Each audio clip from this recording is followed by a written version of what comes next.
Hey guys, welcome to the KickBack FC. Thank you for joining us once again. Don't forget to like, subscribe, and share. Welcome back to the Kickback FC, your go-to spot for all things soccer. We've got it all. We'll be breaking down the biggest moments, the hottest takes, and everything that you need to stay tapped into the world's game. We'll even, plug some sports from time to time because if it's big in sports, we've got some thoughts on it. Whether this is your first time tuning in or you've been rocking with us from the jump, just want to say thank you to all of our friends and supporters. Once again, my name is Cornelius. I'm joined by my boys and fellow co-hosts, Super Bowl winner Selam. How you feeling? Feeling like a champion, man. Shout out to the Seattle Seahawks, man. They're going to be one of my shout outs, but definitely was a great game. I know a lot of people were saying it was boring, but like I was saying before we started recording, the other team needs to show up to make it a show. And unfortunately, the New England Patriots didn't do that. But I feel good, man. The Seattle Seahawks won the Super Bowl, United won, so all is well. Gabriel, how you feeling? I'm good, man. Arsenal got a dub. Can't say the same about the crunch, unfortunately, but you can't win them all. You feel me? So yeah, man. I can't complain too much. One of my teams won this week. Mike, how you feeling? Yeah, I'm feeling great. I can't complain, man. Chelsea won. It was a great weekend. Life's good. How about you, Cornelius? Good week, man. It's starting to hopefully heat up here a little bit in Cleveland. It's been chilly January, very cold February, but as the Premier League starts to heat up, it seems like the weather over here starts to heat up as well. And we will definitely start talking about our teams in a little bit, but I have some news just to touch on a few things before we get into our teams here in the Premier League. So this is actually something I wanted to bring up last week, but we didn't have too much time. But it has been announced that Diego Simeone has told the board that he will leave Atletico Madrid at the end of the season.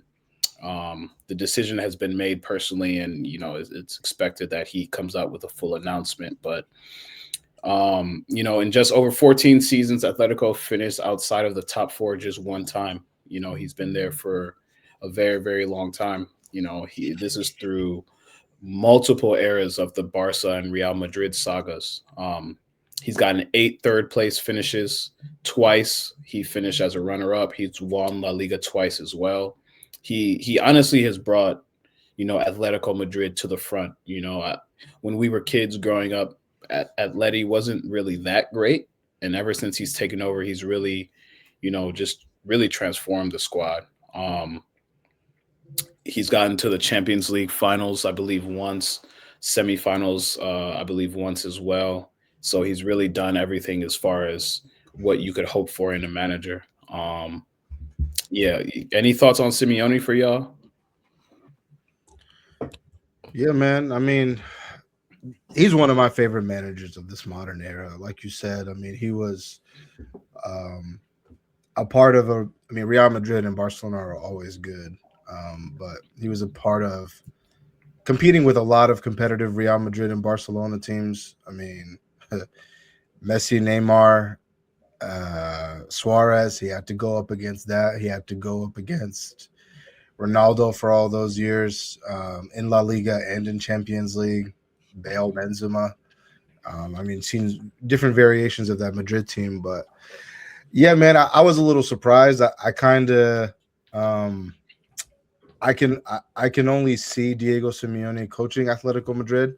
I'm not really quite sure in what direction that they go in. I mean, the team and the club itself kind of molds to the way that he wants to play. This like defensive minded approach. This we're going to be defensively sound approach. So no, I think that his identity is wrapped up into them, and it's kind of, I would say, reciprocal for both parts. I mean, his son is a part of the team as well too, and if he was in any other league, I think we'd have different opinions on who he is as a manager. Obviously, I feel like he's known more for his I would say his antics and his like what he's doing on the sideline as far as his whatever charisma. But if this guy was in the Prem, I think we would have a different kind of tone on him. Same thing if he was in Serie A or Bundesliga. He just happened to be in the toughest league with the two best teams in the world. But shout out to him, man. Definitely one of the modern legends in terms of coaching the past, I would say, decade plus. But curious to see where he goes. I would love for him to get into an international job. I think he would be the perfect person to lead an international team to success with the way that he wants to play and, you know, his ability to motivate his teams. So, You know, that's actually excuse me, that's actually a great shout about the international. I think he's a perfect tournament manager. Just like I feel like if Unai Emery were to take over an international squad, Unai Emery would go deep into Euros or a World Cup, 100%. That's a great shout. But yeah, no, I just think he's one of the last of his kind, if I'm being completely honest. You know, there's not many managers out there right now that are like Diego Simeone. Not many who have been like him, and also not many that have his style of play and that can motivate his team to play his style all the time. Because you have to buy into that system. They kind of, I don't want to say it to like, it was kind of like when Belichick was at the Patriots, it was like, it's this way or no way, kind of like it's Simeone's way or no way. And, you know, his teams have been notorious for sitting behind the ball, not needing much possession, and just really being like defensive merchants first before really any attacking things go forward. And there's not many teams that play like that anymore, and not many managers that can even convince a team to play like that. And I just, yeah, man, he's had a great run. This is definitely a style of play that I'm sure will still be instilled with them with whatever manager comes next. But I still think, you know, we're gonna see this team really change, and I'm curious to see what Atletico Madrid looks like, you know, 3 years from now, where there probably won't be as defensive, you know, and they'll be like a very expansive team. So yeah, no, shout out to him. He's done a lot. I think you're right, Selam. He had a fight between the two best players in the world at their peak, with stacked teams as well. So it's hard to do that. You know, it's hard to compete against that. And at the end of the day, he still did well. So shout out to him, man.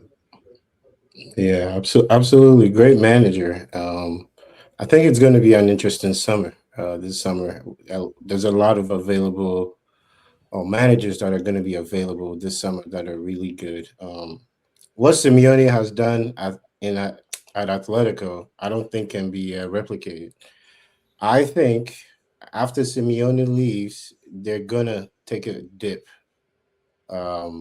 because he's put his fingerprints all over that team, and they're usually right there competing with, you know, the Barca's, the Real Madrid's year in year out. And this move, I think, is good for him personally, but I don't think it is for Atletico as a club.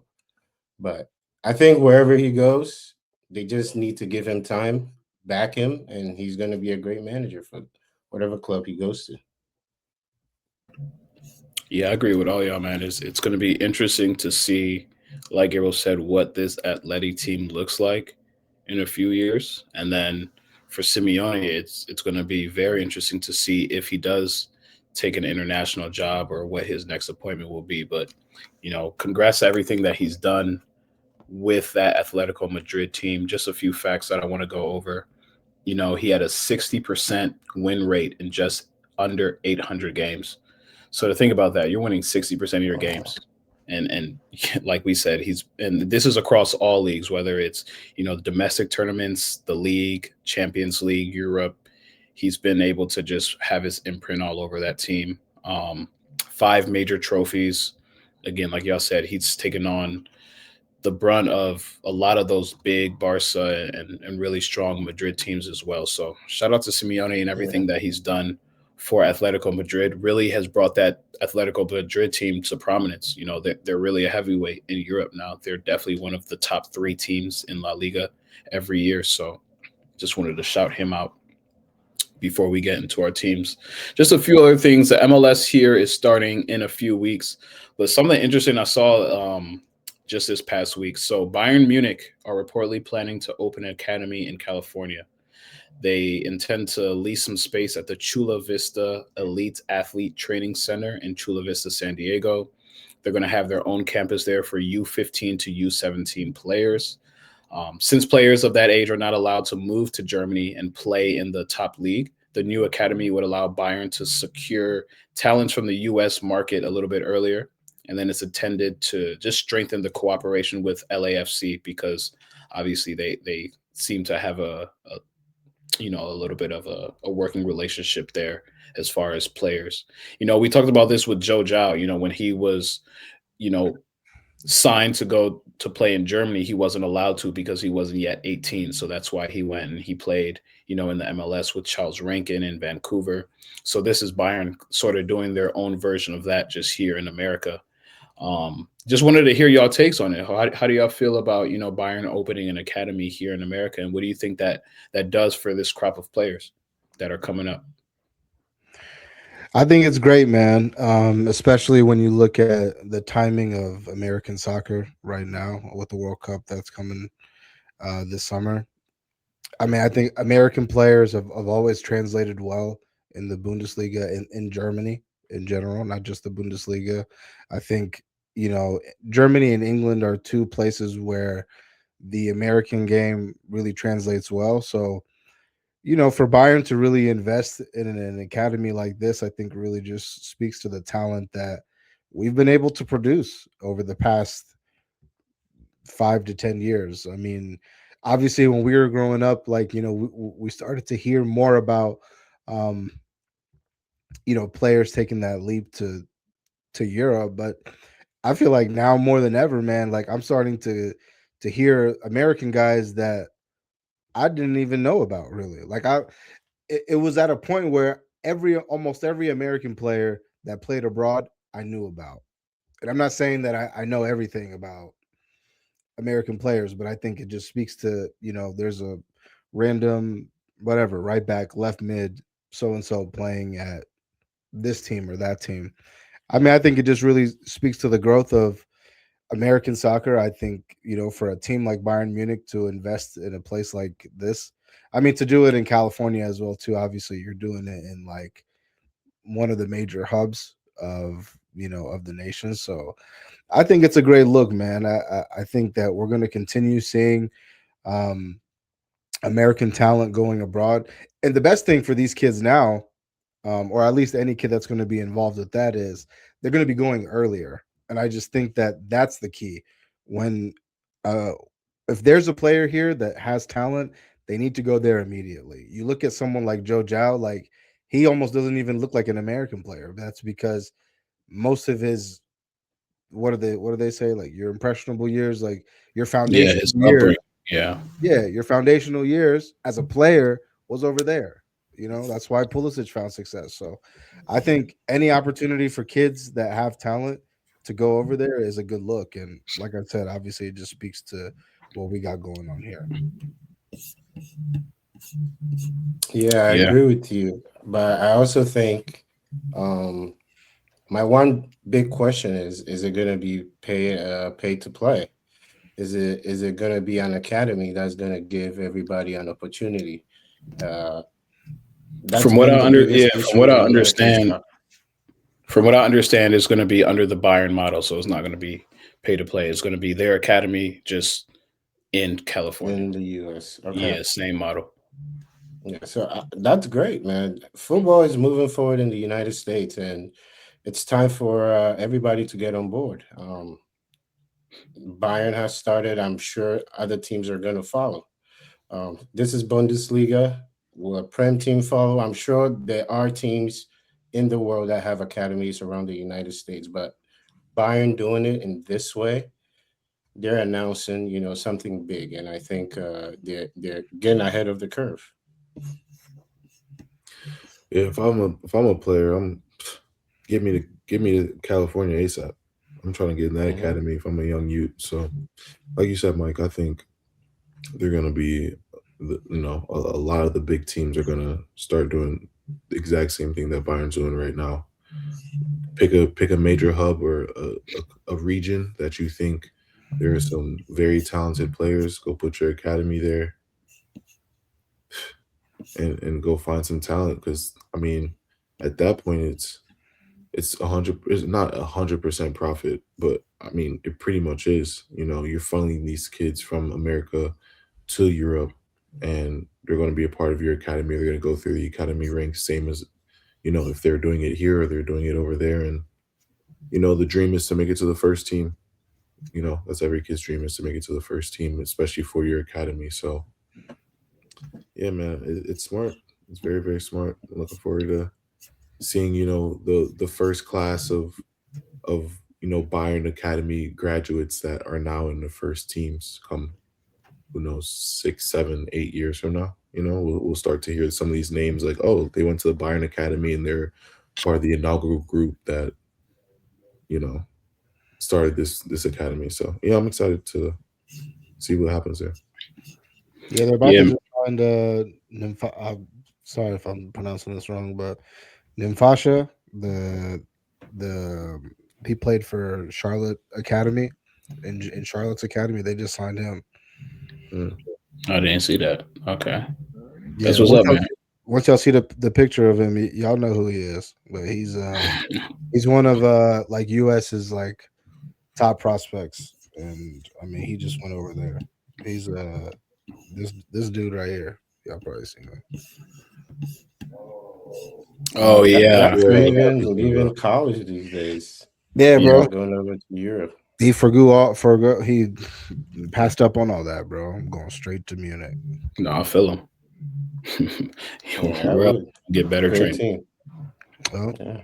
No, yeah, that's great for Munich. Great for California and the residents over there that could take advantage.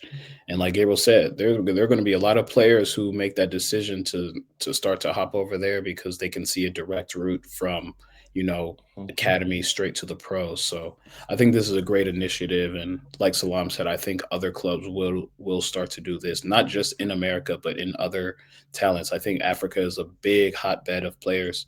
They don't get the exposure, but you go put an academy over there, you don't see more kuduses, man. Right to Dream had the right mentality in getting into Africa early, but I think that there are a lot of areas within the global scape, not just America, not just Africa, not just Europe, but some of these other continents and countries as well, where there is a lot of talent, but they aren't being developed just because there isn't a lot of exposure. So I think what Bayern is doing is huge, and we'll start to see this in the future, I think. But keep it in California. Just wanted to touch on one more thing because the MLS has not started yet, but the CONCACAF Champions Cup has. Games began February 3rd, and I want to highlight San Diego FC, man, because they just played Pumas. They won 4-1, and all of their goal scorers were under the age of 23. Manu Dua scored, 20 years old. David Vasquez, 19 years old. Alex Maitin, 23 years old, and then Luca Bombino, another 19-year-old. All goals came in the second half, scored within 20 minutes to really beat down on Pumas. They won 4-1, like I said. For those of you who are not really that familiar with the CONCACAF Champions Cup, it's a tournament that's held for teams in North and Central America. So they're used in the new format. There are 6 Liga MX clubs, 5 MLS clubs, 2 Canadian Premier League clubs, the U.S. Open Cup winner, the Canadian Championship winner, 6 Central America clubs, 3 Caribbean clubs, and then 3 leagues clubs. That's between the MLS and Liga MX in Canada. So you do have to qualify to get into the CONCACAF Champions Cup, but it has started, and you do get if you win the tournament, you do get an automatic bid to the Club World Cup. So it just started this week, and I wanted to highlight San Diego because, this was a team, once again, they were an expansion team, a newly team to the MLS last year, and we saw what they were able to do in their first year. They made the playoffs. They were a top 3 team in the West, and now obviously they must have a great academy because all of their 4 goal scorers in this Champions League or this Champions Cup match were under the age of 23. So I just wanted to highlight the San Diego team and shout them out because Bro, I think this team is here to stay, man. I mean, last year we were kind of saying, do we think San Diego can continue being this good? And I think this kind of just highlights them saying, yeah, nah, we're not taking the foot off the gas. We're going to keep continuing to be great. And we obviously have a lot of young guys that are ready to step up and take, a chance at the first team as well. So San Diego, should this be one of the teams that we look out for in the MLS this year? Do we think they can make a run to the cup? I hope so, bro. I really do hope so. I have a feeling with them. My gut feeling tells me that this season is going to be the season where they have their like welcome to the league moment. I think last year, phenomenal first year. It went as best as you could probably have drawn it up. But I think this year is going to be a real awakening for them in terms of, because I mean, and nothing taken away from them, but like there's a lot of teams in the West, especially, that had expectations to be good and just quite frankly weren't there. And then you add two more teams to that playoff mix. I don't know, man. I really hope that they do well. I think that there are guys on the team that I definitely root for, but I have a feeling that this is going to be kind of a wake up call for them because I don't see Galaxy being as bad as they are. I think LAFC made the playoffs last year. I see them being a little bit better. I think Dallas would be a little bit better. But yeah, man, that's just my opinion. I think that's an interesting take, but they got rid of Lozano, which was questionable to me. I thought he was a big part of that team last season. So I don't know, but for them to be a new team and how they played last year, how they performed, I think we have to give credit also to, the guys in the office, the guys that put this roster together, put this team together, because they were able to set them up very well for an expansion team. So yeah, they might, take a little step back next season because everybody now knows what to expect. Now everybody's going to wake up for them. Everybody's ready to play them. So I do believe they might take a step back, but I don't think they will be significantly bad as to how they were last season. I don't think that it will be that big of a drop, but I do think they will take a step back. But I also think you have to give some of these guys that have put the team together some credit for what they've done in the first team. Let's see what they can do in the second season. I agree, Mike. I think this San Diego team was set up from the beginning to be a team that could go and play deep into the MLS season. And now that, they qualified for this CONCACAF Champions Cup, they're showing that, hey, we're not just trying to win domestically. We're trying to win as much as we can. And we're going to show you that we can win multiple ways. We obviously have young guys, like I said earlier, that can step up. So the San Diego team is going to be one to watch for sure. I think they're here to stay, man. Like you said, Selam, California got a lot of squads. LAFC made the playoffs last year. LA Galaxy, there's no way that they're going to continue to be the worst team in the West. They just won the league 2 years ago. So for me, it's who's going to be that team that comes out of California now. Like it's going to really be some battles over there, and it's going to be fun to watch. So yeah, again versus San Jose. It's going to be San tough. Jose as well. Yeah, the Earthquakes. I think they see what's going around in their state, and they like, all right, we got to step it up. So for me, I think this is great for the state. You love to see in-state rivalries. I mean, we talk about Cincinnati and Columbus all the time, but it's really fun to see those games heat up. So I think San Diego is doing what they need to do to stay in the mix and stay one of the talks of the town, to be honest. But yeah, man, just some news that I wanted to get into. I had some other things that we can get into maybe a little bit later, but we got to get back to the Premier League. We got to talk about Europe. We got to get back to our boys because it's getting down to the nitty gritty. We're almost halfway through February. We have midweek games. We have games this weekend as well in the FA Cup. But I do, when we all win, it's a good week. You know what I'm saying? Chelsea, United, and Arsenal were all able to get the dub this past weekend. some dubs mean more to the table than others. But I just want to go chronologically because at the end we have to talk about the Manchester City and Liverpool match, which was the game of the week. But to top it off, man, Manchester United beat Tottenham Hotspur 2-0 at home.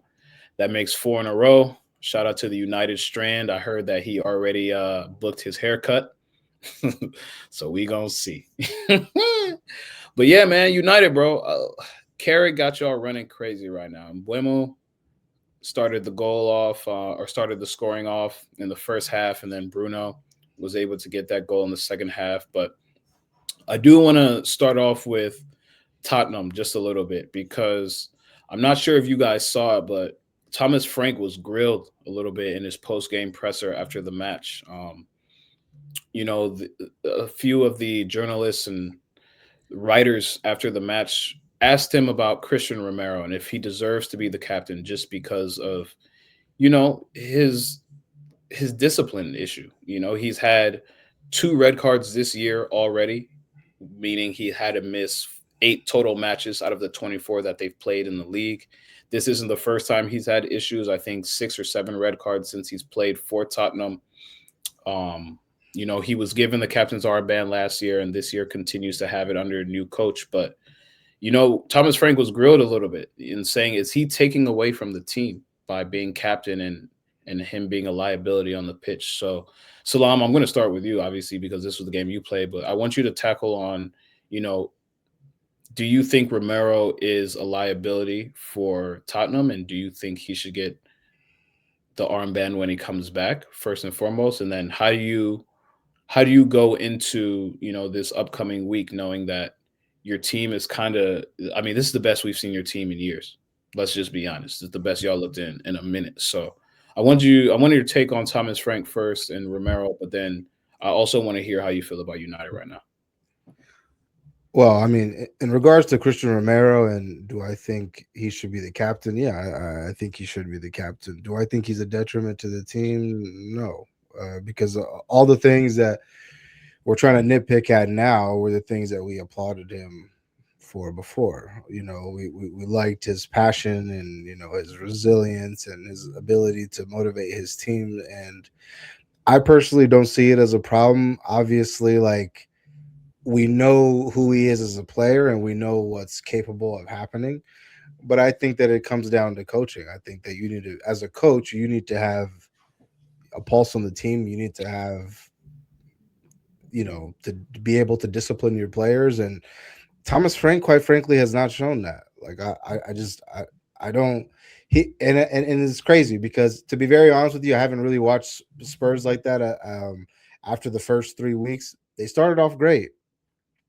And then I'm not quite sure what happened, but there seemed to be lack of continuity there. Definitely from the manager to the players.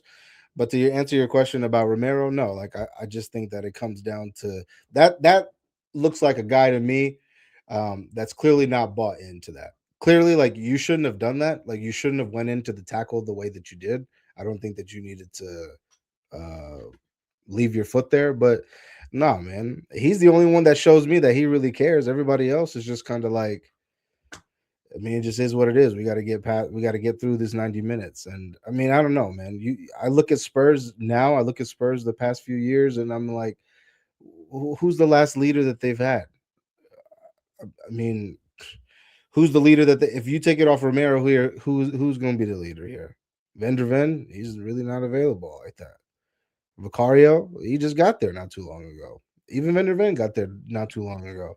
Everybody, who else is going to carry leadership on this team? I understand, we have to nitpick on somebody, and yes, it's easy to say that because he got sent off this weekend, but I don't know if you guys disagree with that, but me personally, I don't think that he should. I think everything he said was right. He needs to be said as a captain. You should have said it. It's a person who should say it. Obviously, I feel like if your captain isn't bought in, the team isn't bought in. That's just plain and simple. Yeah. I don't. If your captain is not bought in, that means the entire locker room is gone. The entire locker room is gone. So I think what was said needed to be said. I think the correct person said it in the captain. And I don't agree with the red card that he got, just to echo Selam, but yeah, I don't I don't see anything wrong with it. We've seen plenty of players speak out. And we've known this Spurs team for how long, bro? I was just talking to Omar. He's a Spurs fan and talks about it all the time. He's mad they got rid of Ange. And honestly, like I don't blame him. From Ange to this, at least Ange got you a trophy. When like to Ange is them to them is like, he got them their first trophy. Why would you get rid of him? And I mean to hire a guy who pretty much has you in the same position as you were last year. I mean, let's be real, bro. Spurs are what, 6 points off top or bottom 3 relegation, or 3 points off relegation. They're where they were last. We have 13 matches to go. Bam. And their schedule, I've looked at it, bro. They've got some sticky matches, bro. I don't know, man. I don't know. We know about this Spurs team. This is nothing new. I don't know who's going to come in there and change it. This is nothing new. I think just for some context, they have some injuries as well. They have a lot of injuries. I think over 10 players are out right now. So, yeah, they have some injury problems, but I also feel like Thomas hasn't had the opportunity to work with, the best guys that they have available. I mean, Kudus is going to be out for a while. Madison's been out. I just for some context, they've had some injuries. But overall, I think I agree with you. I do think the Romero situation is getting blown out of proportion. I love players that are that physical, though. So. But the thing is, bro, they went and they bought a Kolo Muani. They went and they bought a Xavi Simons. They went and they bought players, bro. Like they have a lot of injuries, but they went and they got some, some names that we haven't really seen produce under a Spurs shirt. That's fair. For me, it's like it has to be some of the manager, but also this is on the players as well, in my opinion. Mm-hmm. The recruitment, like these guys, like I used to like underplay, like very like play down the fact of like people need time to adjust to the Prem. But like Kolo Muanu's never played in the Prem. Xavi Simons has never played in the Prem. I know these guys are with potential, but you look at the only person who has really had success was Kudus, and that's because he played here for a team that was, we could say, less than the team that he's on now. So like, I don't know. I just feel like that they've gotten a lot of guys. They brought in Paulinho. We can go down the list. They brought in a bunch of people. But Paulinho, to be fair, has been decent. Conor Gallagher, I thought Conor Gallagher had a decent game. I didn't think he was bad by any means, but I also don't think that it's a coincidence. You can't have so many new fresh faces like in one situation. Like you have all these foreign players, you have a new coach. Like who has been here? Who has done that? I don't know. I hear you, but bro, I don't want to say it's as bad as Emerin, but. You think it's up there? Bro, you think it's I mean, listen, he has the worst. I saw a stat recently. It was like he has the worst win percentage out of any of the big, they call it I don't believe in the big six anymore, but the big six managers that have been brought in, he has the worst win percentage. I think it's like 18%. I think Emran was at like 23%. I think he's at 18%. And it's like, bro, you're this bad. Like, Salam, I'm sorry. This Spurs team on paper, right? On paper, they are better than they should be better than Brentford. Like, let's be real. They should be better than Sunderland. On Sunderland. They should be better than Everton. Like, they should be better than Bournemouth. Let's be real, bro. This is real. These are hundreds of millions of dollars invested, fam, in players. You feel me? And you're telling me that you're sitting on 29 points and 35 goals scored against, 35 goals scored for, even goal differential, and you invested this much, bro. It's a disgrace. Yeah, Bro, yeah, it's not good. I don't want to say too much, but whatever. Let's say West Ham gets a dub this week. I know they happen to play United. I'm just saying. Let's just say they get a dub. And Spurs, who they play this week? They play Newcastle at home tomorrow. Spurs has been terrible at home. They've been one of the worst teams at home. Newcastle's in a little bit of a rut. Let's say they go get a dub, and West Ham. Let's say Newcastle gets a dub. West Ham gets a dub. Bro, you are playing with death. Like, you're seriously playing with death. I think this needs to be. I think Romero said the right thing at the right time, because if they don't get it together, they're facing relegation. And when Spurs gets relegated, I'm sorry, we're really gonna have no respect for you. You won a European title, and we still don't respect you.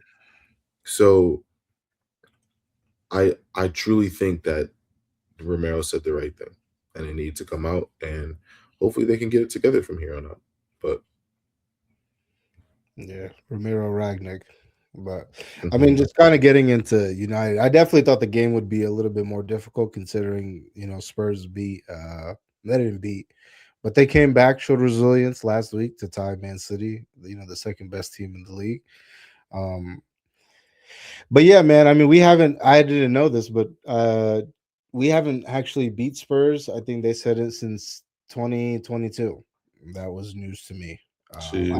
I don't know if that was at home or just in general, but nonetheless, man, what I will say is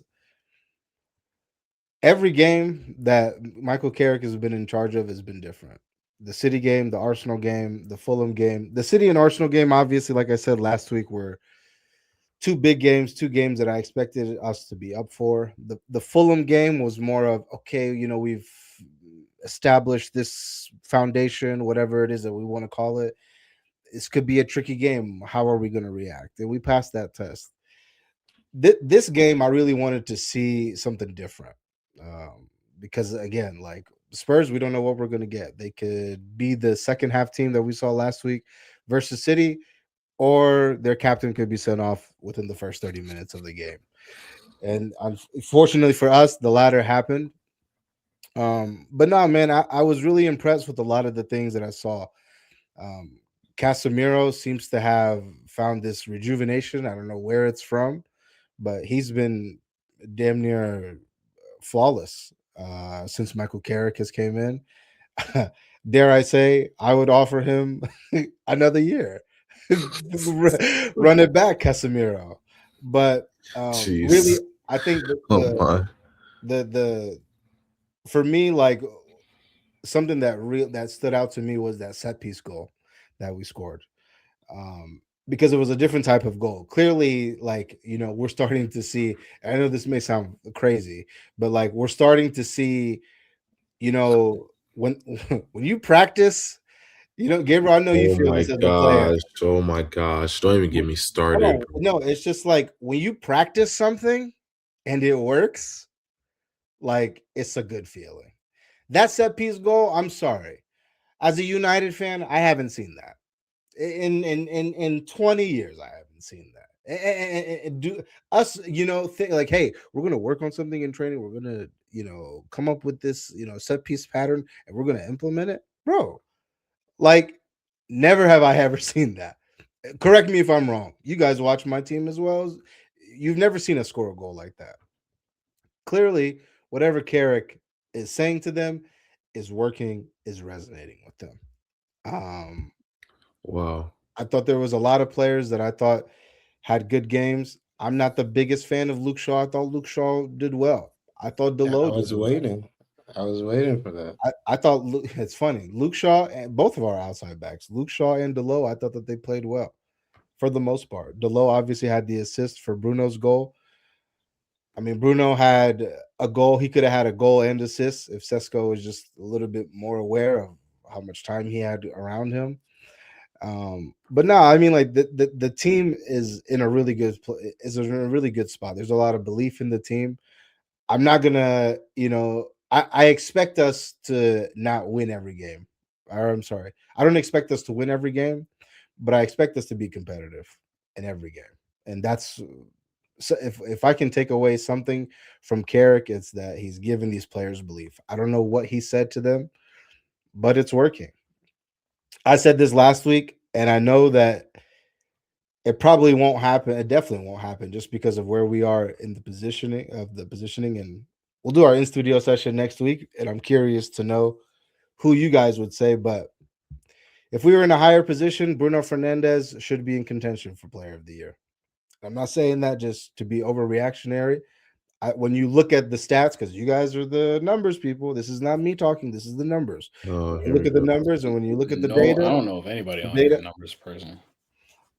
that you definitely, you and your brother, you and your brother. I've Both never been a numbers, numbers guys. person. All right. Yeah, no, you're a Go big on. numbers guy. Go on. You told me, remember, Mike? You said we should be drug tested because we finished 15th last year. What was the audacity for you to Yeah. finish even in the top 10?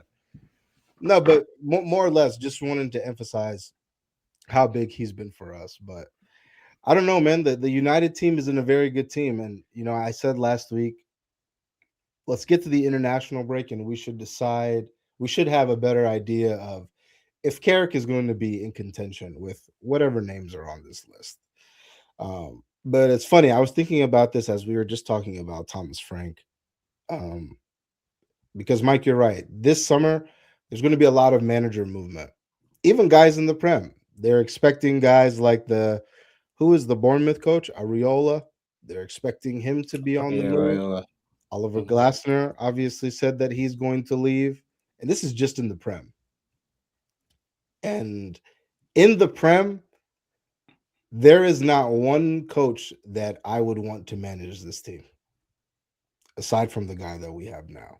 Now, my choice is someone who's not in England right now. My top two choices, one guy is in France, the other guy is coaching in an international team. But from the domestic options that we have here in the Premier League, I would take Carrick over all of them. If you're telling me it's Carrick or Oliver Glasner, I'm taking Carrick. I'm sorry. Carrick or Areola, Wow. I'm taking Carrick. 100%. What's the Yeah. change? Because I knew you liked Glasner. I didn't even really like Glasner. They just told me to like him. Everyone told me that he was the second coming. And then obviously his situation is I feel for him because he was doing a very good job, and then he's just having players taken away from him. For Eze to leave in the beginning of the season, I mean, surely you have to know that. But Gehi to your captain to be, gone in the middle of the season when you're having a good season, I feel for him. But nah, man, I just brought him up because he's again a highly touted manager that everyone's talking about. But from the options that we have domestically, I think Michael Carrick is the best option. Now, if you want to, so in 4 games, you're impressed. Yeah, absolutely, Mike. Is it the competition or what? Bro, it's not even. It's just the way that we're approaching games, bro. We're. I can't believe I'm saying this because so it's the way you look. More of the way you look, bro. We're running harder. We're passing the ball, bro. We're passing the ball. We're passing the ball into the midfield. I don't know, you guys. I don't know in what capacity you guys watch our team play, but bro, when Amarim was here, bro, we were not midfield play is definitely better. We were not building out of the back. We're not building out. I'm not saying prime Barcelona, bro.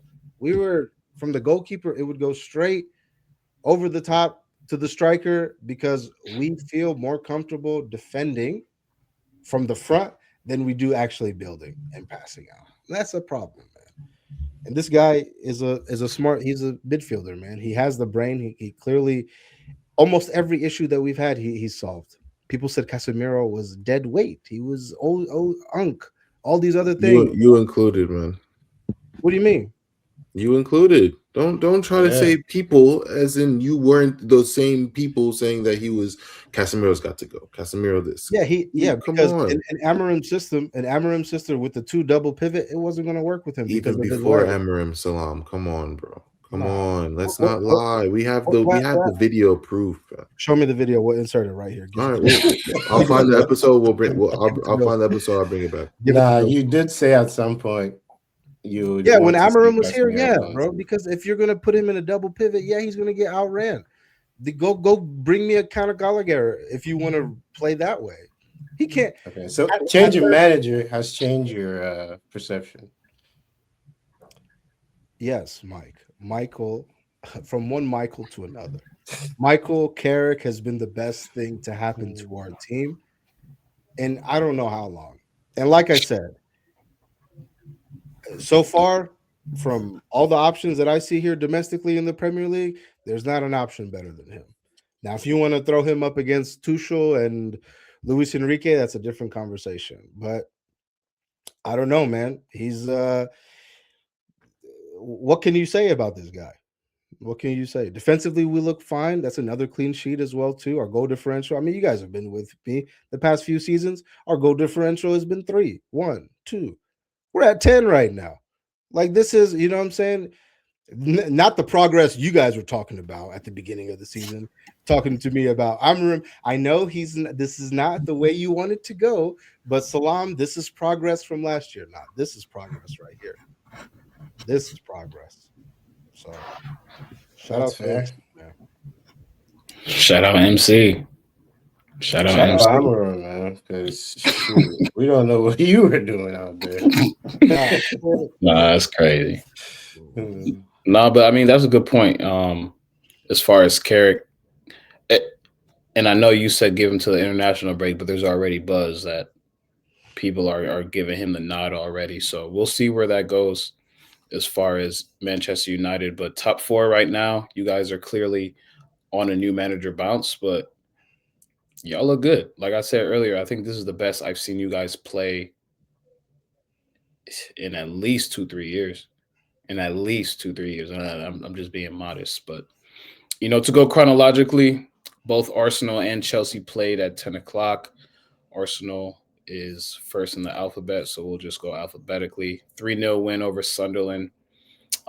It's funny because I was texting the group chat. Chelsea was up in the first half. I thought that we had our game was to bed, so I actually turned on the Arsenal match with probably like 15 minutes to go in that first half, and it's crazy. As soon as I turned the Arsenal match on, Zubamendi scores, and I was like, well, they got their 3 points this week. Because I feel like with Arsenal, specifically this year, when they don't always start off the strongest, but whenever they find that goal, especially when they're at home, Arsenal turn it up. Whether that goal happens early or if it happens late, I feel like once they get their goal, they're able to just turn up everything, the pace, the playing, the intensity, and that Zubamendi goal for them came at the right time. Very, very great hit, first and foremost. Masterful goal by Zubamendi. Right before the halftime as well. And then Gyökeres was able to get a brace in the second half. But, this Arsenal team, I think that's the thing.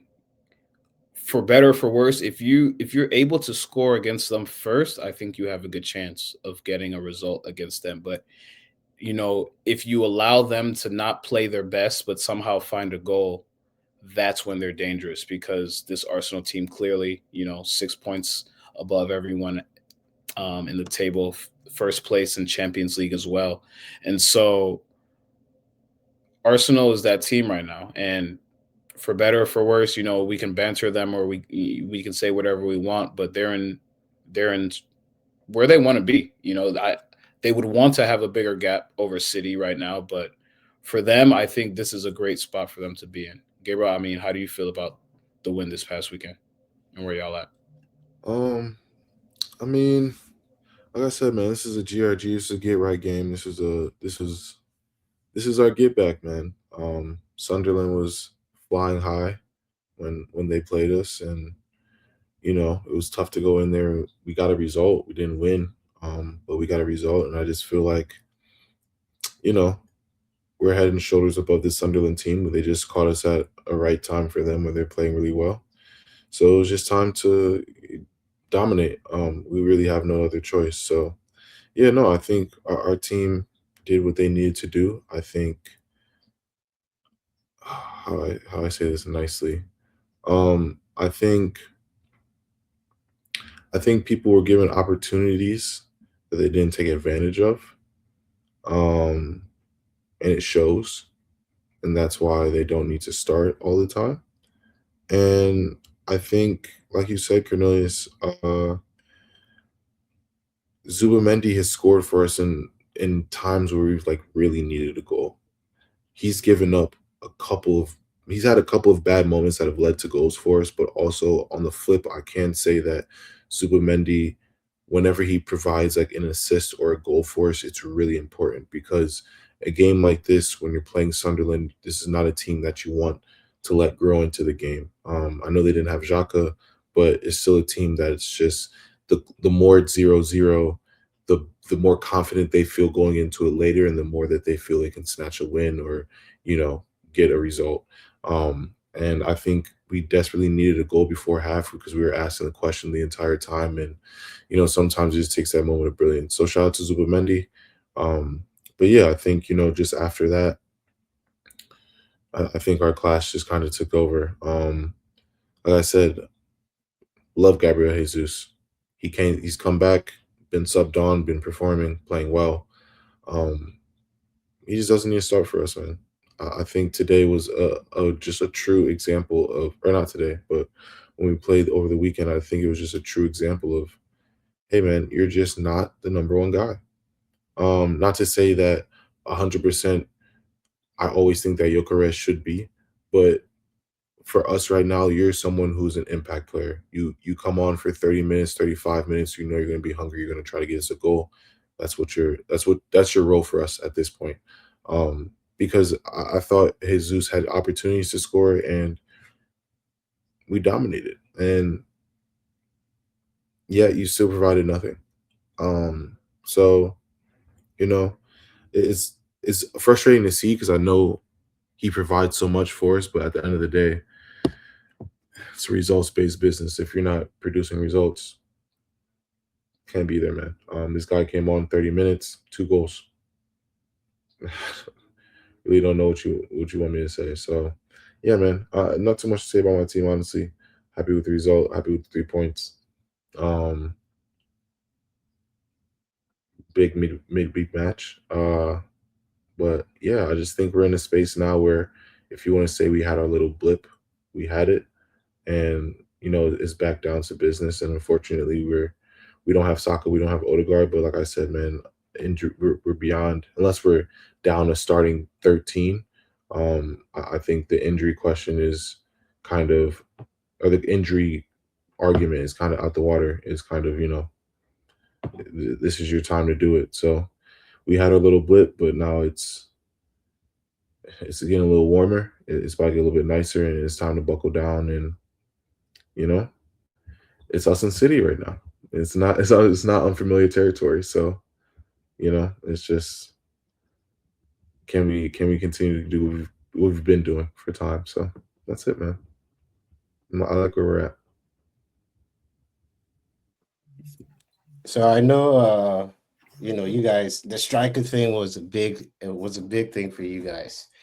Who would you want to see Arteta start between Jesus, Havertz, and then Gyökeres? I mean, in this current moment right now, I think Gyökeres has had a good start to the year. So it's like, why wouldn't we be starting him? Not saying that he's been performing the best, but like I said, bro, I know we'll get into City later, but like, I don't need you to perform the best. I don't need you to have the best touches, bro. I just need you to score. That's literally it. And over the weekend, bro, Haaland had like 2 touches in that. It was like 2 touches, and one was an assist and the other one was a goal. Like, that's all I need you to do, bro. I could care about the donkey touches that you have. I could care about, the misplaced passes here and there. Dog, as long as you get me my goals, I'm okay. I'm seriously okay. And that's something. Jesus is the opposite. He'll get you the touches. He'll beat the defender 1v1. He'll have the good combination play. But will you score? That's my main question. Will you finish the job? More times than not, no. And I don't need it to be pretty, bro. I don't need, when the ball goes in the back of the net, bro, I don't care if it deflects off of 3 players and goes in.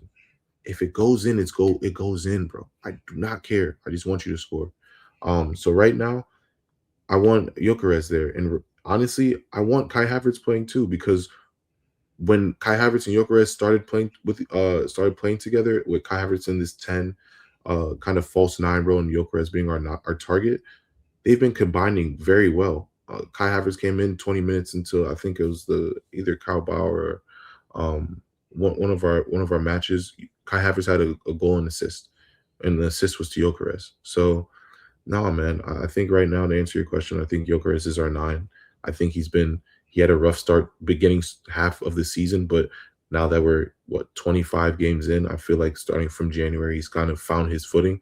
He scored, I believe, 6 goals since January, started in all competitions. Like, he's trending up. That's all I need you to do, trend up. And you came here to be our gunman and score goals. This is what you're finally doing at this point, and this is the time that we truly need it, because we're in a title race, we're in Champions League, and then we're also in Carabao and FA Cup. So we need every single goal that we can possibly score, and the more that you add to it, the higher chance that we have of winning, every single competition. Not saying that we will, but of course, every team's goal is to win every competition. That's what we want to do. So, no, I like where we're at. I think Gyökeres just continue being our 9, and for the time being, bro, I'm not mad at Kai Havertz playing in this 10 role. It's not something that's unfamiliar to him. He has a different profile of player. When we were trying to fit Jesus and Kai Havertz together, it didn't really work. Within 30 minutes, I already saw that the type of player Gyökeres is, when he wants to get in behind, he'll combine here and there, but he really wants to play in behind. I think Kai Havertz is the right man to kind of unlock that situation at this point. And I mean, we also have 2 pressing machines defensively, bro. They both run a lot. So like I said, man, injuries aside, I still like what Arteta's doing. It seems like over all the years, he's combined all of these like safety net situations with all the injuries that we've had over the years. And now that we finally have a team that can hold it together, now he has the right plans in place to put people in the best positions to succeed, which as a manager, that's your job. So like I said, man, I can't complain right now. 3 points. We have a tough match in the midweek, but I expect another 3 points and then take care of Wigan at home for sure.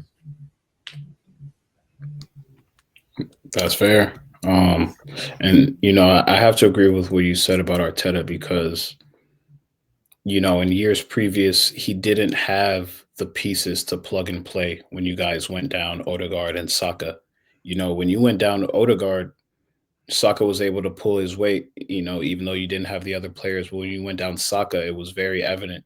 Now you're down both of them, and you're able to put Marino in there. Kai Havertz is back. Jesus is back. You guys have players to actually step up, fill the role, and actually excel. So I think right now Arsenal is the team to beat, and they're in a great space, So for me, can they continue? That's a thing. We've seen it in years past where they started to plateau a little bit, and then they got a little bit nervous. So as we go into March, as we go into April, can this continue? And that's the only thing I got to say. But right now, Arsenal looks great. Can't even lie about that. Arsenal looks really good. Yeah, man. Last game on Saturday out of our squads was that Chelsea versus Wolves match. Chelsea was able to win 3-1 with a Cole Palmer hat trick. Just wanted to, highlight Cole Palmer, because he said it himself in his post-game presser. He said, this is the first time in my entire career that I've been injured. So, and this is like a real long-term injury where, I've wanted to come back earlier than the physio said I could. And even though I'm back, I'm still not able to completely do everything that I want to do. He said it himself. He said, there are things I want to do on the pitch that, like, I'm not even sure if I'm able to do those things yet. So I feel like I've been limiting myself. But this hat trick was massive for his confidence. I think him getting the hat trick, even though 2 of the goals were penalties, shout out to Joao Pedro for drawing those penalties. I think this is the game that Cole Palmer got, he got his mojo back. What I'm saying? What was the movie? Stella got her groove back. How Stella got her groove back. This how Cole Palmer got his groove back. Sometimes you need those gimme goals to get your confidence back. And then, shout out to him for placing that 3rd one in top bins. You feel me?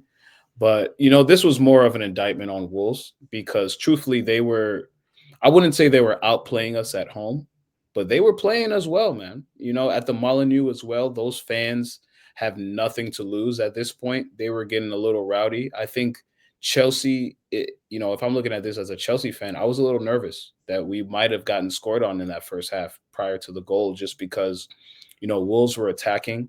They were playing flowing football. It looked decent and their fans were behind them. You know, this was kind of rough territory for our players, and we were holding them up. But you know, it was very nervy until you know their defender makes a bonehead mistake. I don't know why you make that type of foul in the box, and we're able to capitalize off two huge mistakes from them both. I don't know why you make either of those fouls in the box. There's no reason to extend your arms and push someone anywhere near the box.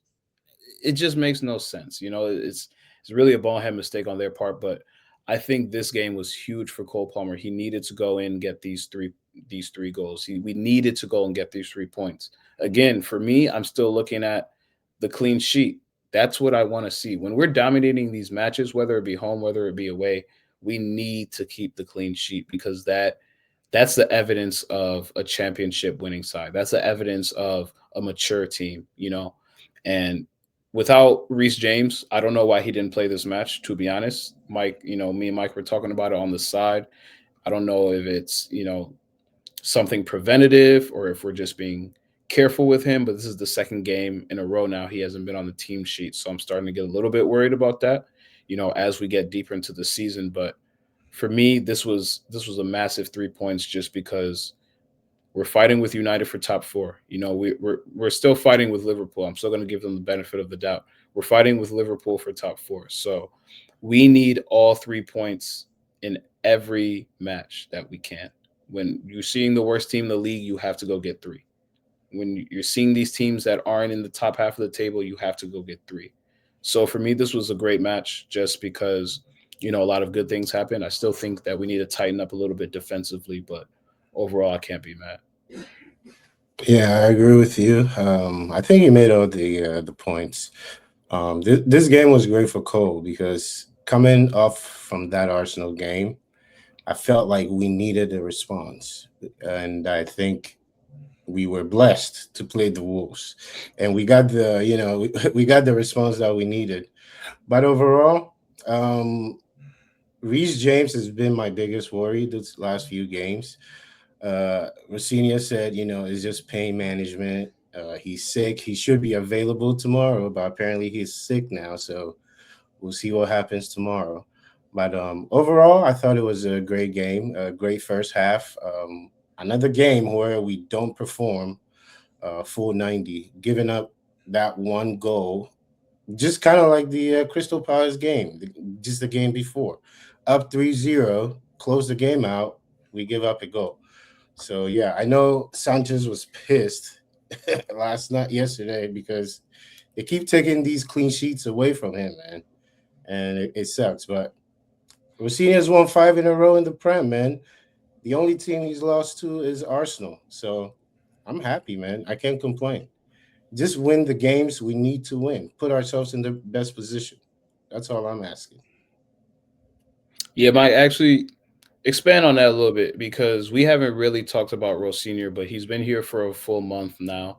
4-1-1, only lost to Arsenal. The draw was Arsenal as well in the Carabao Cup this past week. But you know, the squad seems to love this young guy. You know what I'm saying? Yeah.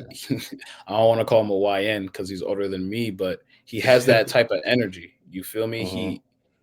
You see him in the post game pressers, you know, just joking with the kids. You see them, you know, Cole Palmer was kind of just poking in on his post game interview, kind of just joking with him in the background. And you really see, you know, it's kind of like what Selam says about Carrick.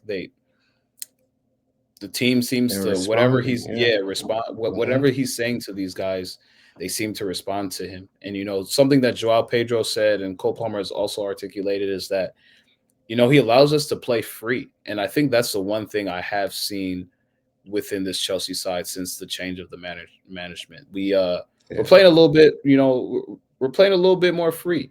And Mm-hmm. I think that's good, especially for this young crop. Obviously, defensively, Yeah. we need to play less free. Like, y'all need to tighten up back there. But I mean, from Rosenior, what have you seen? Pros, cons, good, bad, ugly? Like, how you feel so For far? me, he just seems to be understanding the situation he's in. We're at a point in the season where just get results. That's all that matters. It doesn't matter how this build up was and how beautiful it was. We will get to that eventually. The last few times he's gone here, apparently we don't even get to really practice his philosophy because we just don't have the time. So it's like from what I've seen so far, I'm good with it. I'm gonna back him. Just keep doing what you do. You have to understand where you are. You are Chelsea Football Club. I think the reason why a lot of people don't really like kind of believe in him and there's all these jokes going around is because it's not the caliber of coach we normally go for. This guy is really unheard of, really, in the if in the mainstream, football media. So it's like I get it. I get it. The belief is not there. He says the right things, and my hope is he's actually doing the right things, not only just saying them. So I think the guys believe in what he's saying because they see it also through his actions, and they're just backing him. That's all it is. That's what I've seen. I think he just relates well to them. He's getting his message across, and he's getting to know each individual. He's given each individual an opportunity, and I think that also players see that and know that, hey, this guy is here for us. So I think that's what's happening. I agree. This is the complete opposite of what's going on over in Spurs. The complete Mhm. opposite. This is a team that you see is responding to a manager, is backing the manager, obviously, and a Spurs team that your captain is speaking out. So just want to put that. That's fair, No, sis. yeah. Well said, man. I'm not gonna lie, man. I like him a lot. I like the way he speaks. I like the way he carries himself, especially as a black coach in the Premier League. We're not really afforded these opportunities a lot, and I think he's doing and at least saying the right things. I do really like hearing him speak about the game. To your point, Mike. Like I know that like he probably doesn't have as much time as he wants to really, I guess, iron out the way that he wants to do things on the field. But I think this upcoming international break is going to be huge for a lot of managers, man. Gabriel, you brought up Thomas Frank. By the international break, who knows if he will be there? With Carrick, I've kind of said, I think we should probably have a good idea of if he's going to be in contention with who else we have in the summer. And then with you guys, I mean, I think by the international break, he should have, and I think he does, but an idea of who's not going to fit. I mean, because you guys are in a lot of competitions, so I mean, it affords a lot of opportunities to watch these guys, and sometimes game time it may not be ideal for the sake of where you may finish in the table, but I think that's the best way to really evaluate with what you have and all the competitions that you guys have. So I hope he does well. I like him a lot. Yeah.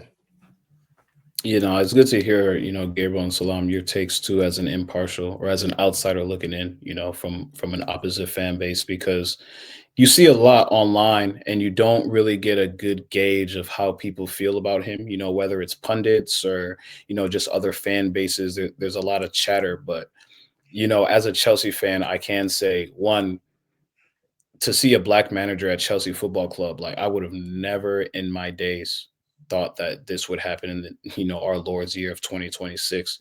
So, from the jump, I was already behind him, but to hear his attitude, and to see how the players have actually rallied around him, they're backing the manager, so we have to as well. You know what I'm saying? They spend every day with him. So if they seem to respect this guy and want to play for this guy, then I have to, understand that this guy has something special, at least right now, and what he's doing with the squad, So yeah, man, it's been good to see our boy LR, young Ryan Leslie. as we like to say in the group chat. But to get to the last game that I want to speak about in the Prem, game of the week, Manchester City versus Liverpool, played on Sunday. And man, this game did not disappoint. It's been reported that 750 million people around the world tuned in to watch this game. And just for comparison, there were 220 million people that watched the NFL Super Bowl this past Sunday. So just about, more than 3 times, almost 4 times as many people watched this Liverpool versus City match. And I think it's because everyone knew what was at stake, man. If City were to drop points at all, you kind of have to give Arsenal the nod and say, hey, this is probably Arsenal's turn, although we do have a lot more time left in the league. And, if City were to win, then the race is still on. They were only up or only down by 6 points on the table to Arsenal. And, this this match had everything, man. We had free kicks, we had bangers, we had red cards, we had everything, from start to finish. I think this was one of those matches where the players were up for it, the managers were up for it. It was 0-0 going into the second half, and you really had to see the managers really get on their chessboard and move pieces around and try to figure out, who's going to crack first, who's going to break first. I don't know. Shout out to Josep Guardiola. He's done it again, whether you want to say it's the manager setting them up or just what he's able to give them. Pep, he just seems to get the best out of his players in these tight games. And we've seen him do it for the last decade, whether that be in England or elsewhere. But this match, I think this was a very important match for City, strictly because, like Gabriel said, Haaland touched the ball maybe 2 times, goal and assist. And we often see Haaland really not be involved in the game. And then sometimes when he gets his touches, they're extravagant. But Haaland, for the most part in this game, was non-existent, bro. And you want to take one of the best players out of the game if you have any hopes to win. And when Liverpool scored their goal, shout out to Szoboszlai, in my heart, I was just like, dang, I think Liverpool's going to win this one. And for City to come back and fight and be resilient to get their goal as late as they did, both of their goals, and, the third, which was called back. And, before I open it up to y'all, I kind of just wanted to pause. Before, I give you guys the floor, I do want to talk about that last moment in the game, because personally, I think the game should have just been called 3-1, and the ref should have just ended it there. For VAR to get involved in a moment like that, it kind of just ruins the entire atmosphere of the match. This was a 1-0 Liverpool win, and then out of nowhere, this is 2-1 City. We get X amount of extra time, and it's going to be tooth and nail. These guys are going to be scrawling, clawing and trying to get that equalizer. You just knew what was going to happen. And yes, by letter of the law, what Dominic Szoboszlai did by pulling Haaland's jersey back, it's an obvious goal scoring opportunity. Yeah, but the ball was going in. The ball had already crossed the line damn near at that point. It was 3-1. There was no coming back for Liverpool. Everyone had kind of accepted, what the result was going to be. But for VAR to get involved in a situation like that, I don't know, man. It's unfortunate for Szoboszlai because of the game that he had, but it's honestly just unfortunate for the game, because I feel like as a football fan, as an impartial, we all kind of saw the foul and would have been okay if it wasn't called. I think this was the one time where you can look and say, yeah, it's a foul, but you know what? Just call the game here. And, unfortunately now Szoboszlai has to miss the next 3 Premier League matches for Liverpool. But I don't know. I kind of just look at a moment like that, and it kind of takes a little bit of that feeling from the game. But, your guys' overall thoughts on Liverpool versus City, and did it turn out the way that y'all expected from the jump? Overall, to me, like you said, the play at the end. Initially, I was not okay with it. I thought it was a bit extra. It was unnecessary. But 24 hours in, now looking back, I thought it was the right decision. I thought it was the professional call to make because if you look at how the table is looking right now, points are going to matter, goals are going to matter, goal differential is going to matter. So getting it right, even though the game seemed to be over, I thought it was the right thing to do. Overall, great game. Liverpool looked good. I think Liverpool's issue might be a personal issue this season because it just seems like they're few pieces away. You think if they had this guy in this position or this guy here, maybe could have been a different game. But overall, I just thought City had, they don't look the same, but this is still a dangerous team, whether you like it or not. I was a little surprised he didn't start Turkey to begin the game. I was very surprised. But, you know, Perp always has something up his sleeve. And Marmouche, to me, Salam's boy, had a tough game. This is a game where I felt like, he was definitely trying hard to influence the game. But I thought, if we're looking at this guy as a world class player, there are certain times in games and in certain type of games, you have to know how to kind of defer sometimes to the guys around you. And I don't think he did a very good job at that yesterday because he took a lot of shots. And some of the shots he took, he wasn't in the best position to put it on frame. So I was a little confused. Um, Do Overall you? game, great game, man. Great game. I can't complain. And Liverpool fans, by the way, booing Gahey for not signing with you. I don't know. It's a little forced for me. He has no connection to you. The guy just didn't choose you. I'm sorry. I don't get the booing thing, but it is what it is. Konate, Konate looked great. And I've been on his side this season. Yeah, he hasn't been himself, but I really don't think Konate has looked that terrible. I thought he looked great last night. And other than the couple of two moments Haaland had, it would have been a great defensive performance by Virgil and Konate. But it is what it is, man. These games are just small margins, man. Small margins. And shout out to Szoboszlai. Great free kick, but he shouldn't be playing right back. He just shouldn't. He he had absolutely no chance to catch him.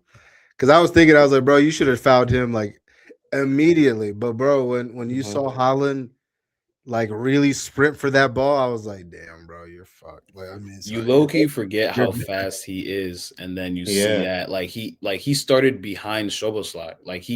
It took him like 4 or 5 steps, and then he was past him, and I was like, oh, hold on, but Yeah, I he's wanted to ask quick. you a question though, Mike, because but I do agree with your point about like I feel like after you watch a game, you can more times than not you can take something away. Sometimes you can chalk it up and be like, oh, that was a blip, whichever side of it you're on. Whether you're a good team and you just kind of had a bad game, or if you're a pretty bad team and you found success one day.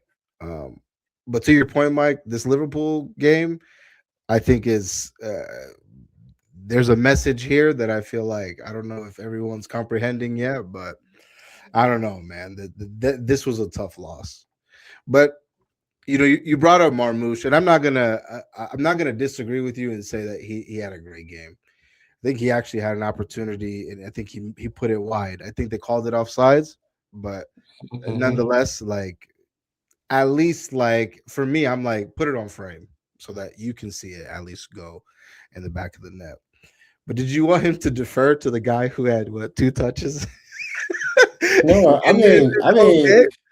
there Because were listen, moments where he could have had 1-2 with Semenyo. He could have had, 1-2 here with Bernardo, mm, but he he, chose to go alone, which is fine. so he was doing too much. He was doing too much. He was forcing it. I feel like in certain games, I get it. You have to shoot to score, but in a game like that, you have weapons around you. Use them. I'm not disagreeing with you, right? And I don't even really want to get into this, really, but it's just we have these conversations about world class, and it's just like, isn't it crazy that like the best striker in the world, we consider the best striker in the world, like just doesn't offer anything except except putting the ball in the back of the net? Do you guys not No, think but I think like it's also context, because if you look at the guys he has around him now, Mm. they're not giving him that volume that De Bruyne was giving him. That volume is just not there anymore. So I feel like that's why it seems like he's not contributing as much as he should. But we all know if he's in the box with the ball, 99% of the time he's probably going to finish it. So Yeah, Is it he doesn't miss very is it often. not a skill to be great at one thing? It is like I'll be so confused when it's like, oh, he doesn't provide anything but scoring goals, but it's like you're giving someone one opportunity a game and he's finishing it and it's defining. Like, how is that not considered world class? no, I'm just throwing up the question, bro. I can ask questions. I'm just Okay, simply my fault. No, this My is no, fault. a yeah. guy, because I'm, this isn't the first time that we've seen him touch the ball 2 times. Well, what are you talking about? I You know, But because are understand like you that, really but debating Haaland? Other World Cup strikers, like let's just say the Mbappe, for example, I don't really need you to put the ball on a platter for me because I'm just that good. I can kind of Julian No, we're not Alvarez. going to I debate can can Haaland. kind of Haaland? I'm no, not. no, Yeah, no. I'm not I'm going to just, but debate this it's an either. observation though. It simply is an observation though. It's just Okay. like It's fair. people who can't create for themselves. I just think that like there are tiers. But as a And striker again, like I'm just saying. him, Go ahead. does he necessarily need to create for himself with what he does? I mean, it's just like I he's the just type of, I feel like he's an old school striker. Yeah, but Mike, the old school strikers, bro, they don't touch the ball 2 times in 90 minutes. That's crazy. That's crazy. You're touching the ball 2 times in 90 minutes, bro. But those two We all watch the times, game. what We saw happened? it, no, exactly. But I just think that like I don't know, bro. That's a problem to me. But I digress. I thought that was So that. to me, it would be a problem if it happens frequently. I mean, it just doesn't. He does have games like that where he doesn't do much. I get it, but I'm not debating Haaland, what Haaland can do or what he Hey, needs to do more, bro. It's crazy. Come on. Yeah, no, because and this has been a thing with Haaland. It's not the first time that we've seen him with 2 touches, like you said, since he's been a part of this City team. But at the end of the day, you know what you signed up for. They know what they signed up for when they got him, and I truly don't think that this City team expects him to drop in deep or touch the ball 15, 20, 30 times a game. I think the way that this team is set up is we're going to try to find you in and around the box. And with your 2 or 3 chances a game, we expect you to put him in. I mean, he's clinical. He's one of the most Yeah. clinical players in the game. We talk about players not being clinical on here all the time. And if, like Gabriel said, if we're giving you 1 or 2 chances and you're able to convert, thank you for doing your job. We're not asking you to go back. We're asking you Yeah. to press and we're asking you to score, you know? And for me, yes, it can be a detriment to this team sometimes, 100%.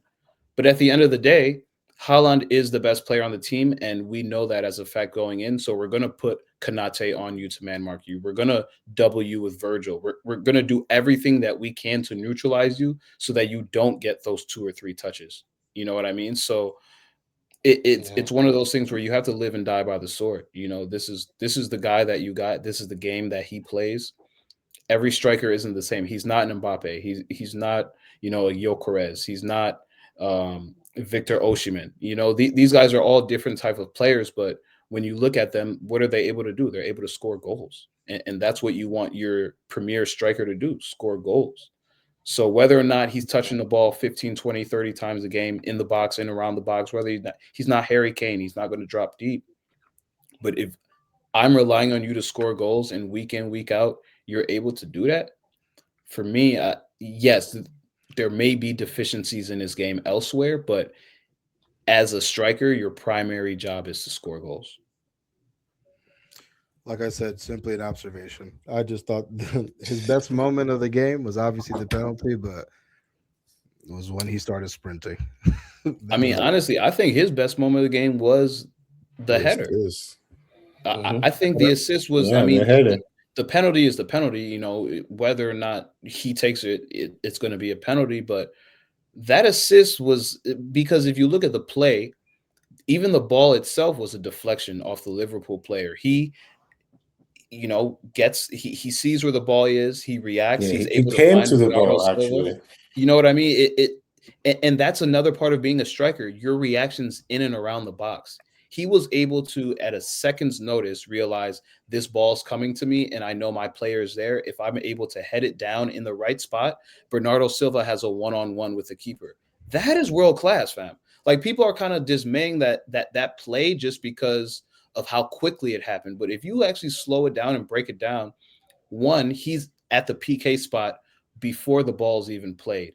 Then the ball is knocked around in the box. He's able to find it, locate it, beat everyone else to it, and find his player with the perfect header. You know what I'm saying? That was impressive. He had to go it's to the impressive. ball. Yeah. It's impressive. Whether or not that was his first touch of the game or his 100th touch of the game, he was able to find the ball in a very, very unique moment and able to find his player for the goal. And for me, I need strikers that are ball hawks. This guy is a ball hawk. Whether or not he's able to score or an assist, he's always looking for the ball in and around the box. So yeah, like, there are different striker profiles, but for me, yes, it is annoying sometimes when he only touches it twice. But again, when he does touch the ball, I expect you to do something with it. Bro, And that's kind of just how this City team is set up. The thing is, if he wasn't the leading goal scorer in the Prem, sure, we could dissect it. But he's the leading goal scorer in the Prem. Okay, he's playing against Liverpool. Yeah, he might not have a great game, but it's like, come on, his touches shouldn't be a problem. Hey, it shouldn't. I don't believe it should. We could move on. This is, yeah. He might not be your ideal striker, but I think for a lot of teams, it was just like I said, it was just an observation. Like, you don't really. I think, like, it's just like, I think the last person we've heard to only have like 2 touches anywhere was who, like Lukaku. Like them type of. Never mind. I don't think you guys. Lukaku at Villa. I don't think you guys. I will never forget. I don't think you're getting what I'm putting down. No, I know exactly what you're saying. How we do on locks, man? Mine didn't hit. I missed by. Yeah, mine did. I had to beat up on Wolves this week. I took a page out of Mike's book. I just sent Gabriel mine right now. Oh my gosh, man. You guys are funny. You guys are very, very funny. We did okay on locks this week. We did okay, 2-2. Actually, no, 3-1. I messed it up. Oh no, we're 2-2. Mike's didn't hit. My fault. Oh no, we're 3-1. Hold on, wait. Yeah, we're 3-1. I'm tripping. Yeah, mine was the only one. Yeah, he was the sole guy out. My fault. But yeah, 3-1 on locks. Positive cheese. You know, we're on the hot streak right now. Multiple weeks, 3-1. So Selam, you're the high scorer right now. You know, so we need to up the price next year. We're not doing this again next year. Yeah, next year we're gonna make a WAP. You know, whatever the subscription service, because we are giving you guys free money at this point. So, yeah, man, continue. We're gonna have some locks tomorrow because the Prem is back again. So you're getting midweek locks from us. But yeah, man, we continue to roll in the green. That's what's up. Predictions or shout outs first? What are we doing? Predictions. I'll go first. Brother. Predictions. Brentford away midweek. 3 points. Expect nothing less.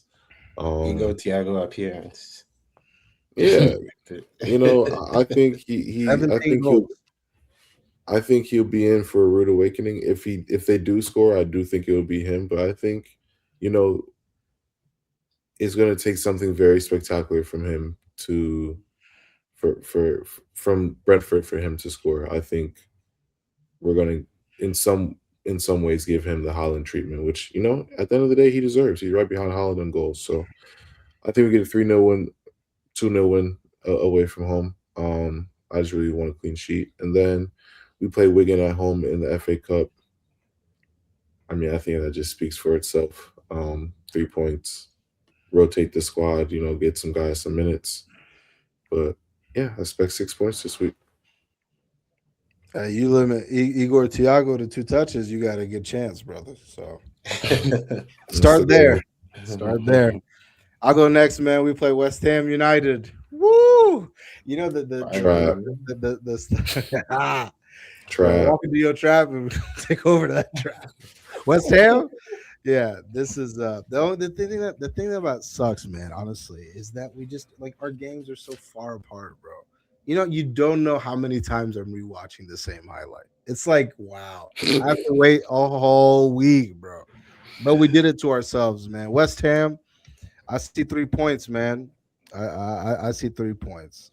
This is we have to get revenge for how we lost to them last time.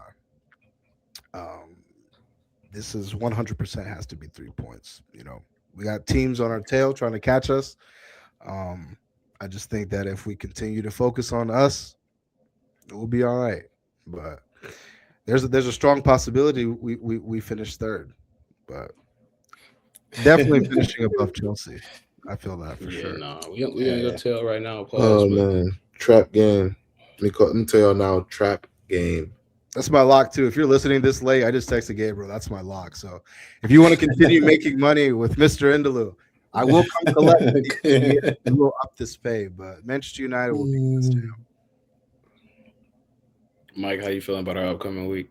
Hey man, GRG Leeds United at the Stamford Bridge. GRG, you heard it here first, man. We got to get Leeds back. I feel like they're gonna wake up for this game. We see Leeds tomorrow. I'm feeling 3 points. And then Saturday, I believe Hull City. We see Hull City. I believe we move on to the next round in the FA Cup. So 2 dubs incoming this week. Yeah, I agree. It'll be interesting to see Liam Rosenior back at his old club. Played 161 games for Hull City. He also managed Hull City. So he definitely is comfortable at Hull City. So we'll see what he does over there. Yeah, man. Any shout outs before we get out of here? One shout out for me. Shout out Victor Gyökeres. A lot of people had a lot of things to say about this guy, especially on this podcast as well. But we're not even going to get into that. I just want to give a shout out to him and the performances that he's been putting in with, just a lot of criticism. But on the latter half of the season, he seems to be, finding his groove. So I just want to give a shout out to him and to continue, unlike some men strikers on this pod. But like I said, we won't get into that. Shout out Gyökeres. Hey, you taking shots at LD? What happened? No, don't do that. Don't do that. Okay. Why you looking on this side? You got a couple over there. Hey, we have our in-studio session next week. Oh, I can't wait. The lap, Mike. You've fallen so far. The lap. Nah, I'll go next, man. First, shout out obviously is going to go to the Seattle Seahawks. Best team in the NFL. A lot of people called it a boring game, but I mean, when you dominate from start to finish, I mean, it kind of, tends to pan out that way. Shout out to Jackson Smith and Jigba, Salon boy, got his Super Bowl. There's quite a bit. Actually, we have a few Nigerians on the team as well. Too, man. 5 Nigerians, actually. 5 Nigerians on the team, man. So 6 African players total. Loved what I saw from the Super Bowl. From what I understand, too, most of the team is coming back. So, hey, man, let's run it back next year, man. Feeling really good about this team. And then my actual football shout out, was going to go to Endrick. This was a guy who left Real Madrid, went to Lyon, has had a resurgence, firmly has put his name back into the mix for the Brazil national team in a position where they kind of need, depth there. it's a great story, man. This was a guy that has a lot of hype. I'm glad that he was able to, go there and find find some success early on. But yeah, hopefully it continues for him. Shout out to Hendrick. Yeah, my shout out is for I wouldn't say Maxima. He was playing in Mexico, had some racist incidents happening to, I guess, his kids at the school that they were going to. So he, terminated the contract, signed in Lens in League One, and scored a crazy goal this past weekend. I feel like he's had an interesting career. He's been a player that I've always thought could play for a top team. But he's moved around the last couple of years, somehow ended up in Mexico. I think he should still be in Europe, but it is what it is. It's good to see him back in Europe with a team that's playing really well right now. So shout out to him. Yeah, Lens is second place in the French league right now, just a few points behind PSG. So it's interesting stuff happening over there. That's a good one. I have two shout outs, but coming from the same team, two American that are just doing it in Chelsea. Shout out Naomi Girma and shout out Alyssa Thompson. Alyssa Thompson has 10 goals and assists, 10 GA in 20 matches overall for Chelsea in the WSL right now. This is her first year with Chelsea. It seems that she's gone overseas, gone across the pond, and just acclimated extremely well to this team. We were talking about her a little bit before we started recording, but her speed, speed kills, man. I don't know if y'all remember those Nike commercials where they used to have speed kills, but man, when she gets the ball and she looks up and she just sees one defender, that defender be praying because it's just so easy for her. It seems like for her to just take the ball and just go past these defenders. And she's having a very, very great debut year in Chelsea right now. So just wanted to shout her out. And then Naomi Girma as well. She had her issues. First and foremost, she was, at the time, the biggest signing in women's football for $1 million when she went over to Chelsea. Unfortunately, had some injury issues, but she's come back stronger than ever. She has the highest pass percentage in the WSL under, per 90 minutes, I think at about 75%. Like Selam said, she's a ball playing center back. She's able to defend well, but also, start a lot of these attacks by getting the ball into the second and third level, breaking lines for Chelsea. So, man, Kat Mercario as well. Just to shout her out since I'm talking about the Americans on Chelsea, but specifically those two. Just wanted to give them a big shout out because as a Chelsea fan, I'm always watching. Whether it's the youth, the women's, or the men's. So it's been very, very cool to see our Americans go over there and make a name for themselves. So just want to shout them out. No, all great shout outs. Shout out to the Americans that are killing it abroad on the women's side and the men's side. But yeah, appreciate everybody. I thought Gabriel smelled something. That's why I thought I didn't know what was going on. But yeah, appreciate everybody for tuning in. As always, we appreciate your guys' continued support. Till next time, peace.